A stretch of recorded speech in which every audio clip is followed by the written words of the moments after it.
apart from that, there's only one other game that I want to talk about, and it's one that I know it's not on Switch, but I imagine it probably will come to Switch at some point, and we've obviously seen pictures of like controller configurations which point it towards a probable Switch version, and that is Tony Hawk 1 and 2.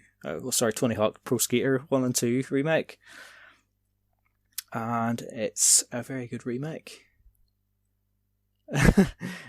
it takes everything that the first two games had and just basically brings it up to like modern standards in terms of graphics, the feel of it, and it adds bits to it that obviously weren't present in originals. Like my first Tony Hawk experience was that original PS1 game, and I did play it a little while after it came out. I think the second game, at the very least, maybe even the third game, but definitely the second game was already out before I played the first one, because I picked it up really cheap for like £6 or something on PS1, and I absolutely loved my experience with it. But if you ever go back to it, it feels quite limited in what you can do. Like during like Tony Hawk's 3, for example, which I played quite a lot on the GameCube, I'm a bit of a grinder, really. So like that's where I score most of my points,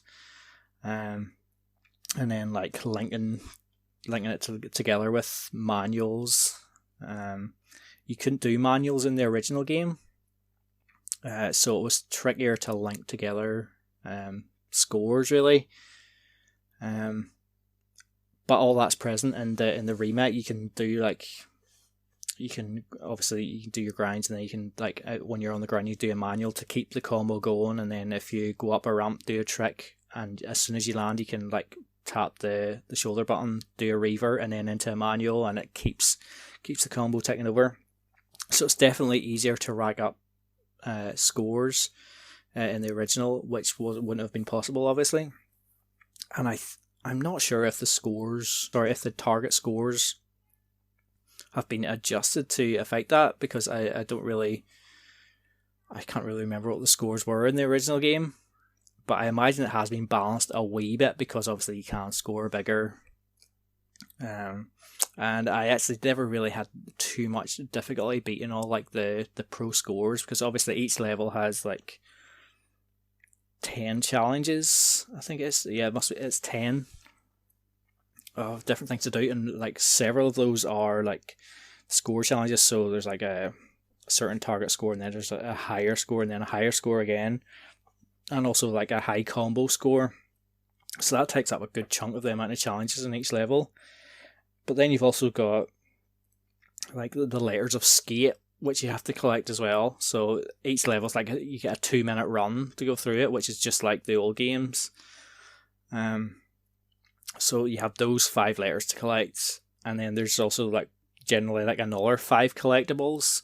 And to be honest, that kind of just acts the same way as like the skate letters. You might just have I can't even think of any examples of things that you need to collect, but there's just 5 other things to collect, and it kind of just works the same way as the skate letters. And then to add a wee bit more variety, there's other collectibles. There'd be like a secret tape in each level, and generally that's placed on somewhere where when you first go into the level, you'll maybe see it up somewhere. You think, how on earth did I get to that? And maybe in some levels you will need to like have your skater, like your stats updated to be able to like so you'll need your stats like a certain level to be able to get to it, and that adds a wee bit. But in some ways the overall design of it does feel a wee bit old.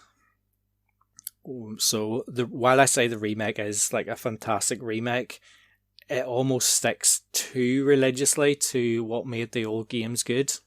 And obviously, like, it was sort of like the glory years of Tony Hawk's, particularly 3, which, to be honest, if they make a 3+4, for example, I will definitely be in for that, because I know like the levels in Tony Hawk 3 way better than particularly the second game. Like, I have played the second game, but I didn't know it that intimately, so it was, each level kind of did feel like a surprise when I was playing it in this here.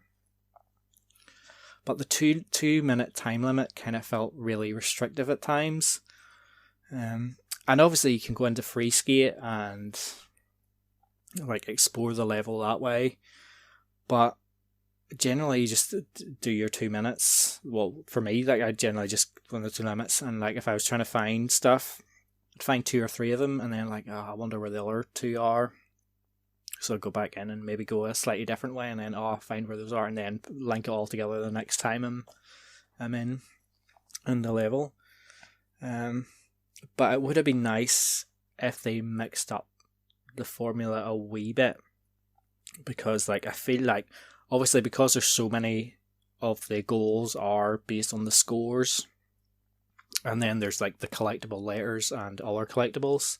Yeah, so because all the goals are pretty similar in style, it would have been nice if there was a wee bit of something different you could do instead. I know like some of the later games, for example, obviously you had the skate letters, but there was also like the letters of combo as well that you would have to collect. So you'd have to like find a really cool route. It would take you through a really cool route through the stage and make you do things that you maybe wouldn't otherwise have done. That unfortunately isn't present in this game. So I kind of wish they did expand it and make a few things that sort of did maybe appeal more to like modern desires, I guess. And hopefully they will rectify that, and I imagine the sequel is almost guaranteed, and like this game's got largely universal praise, I think.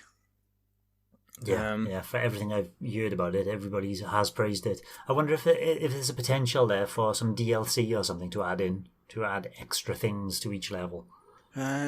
Quite possibly. I mean, it wouldn't surprise me if they add DLC. It is Activision after all. But there is other things you can do. Like, I played the game with like my own create skater, so I was playing it as myself really, and like in each level there's like a certain amount of stat points that you can find to like level up your character. That only applies to that character. So if like I want to play the game as Tony Hawk or Bucky Lasek or something, I'd have to like go through those levels again to get the stat points for each of those characters to build them up. But something that is different from the older games is if I was doing those levels as a different character, I'd be able to do all those objectives again, like collect all the skate. Once you beat them with one character, they're gone. So you only, if you're going back into the level again, it's basically just the stat points to get. Although there is like a selection of other challenges which aren't considered part of like the percentage gain for each. Because I've beat both games 100%, but there's other like challenges you can do, whether it's like find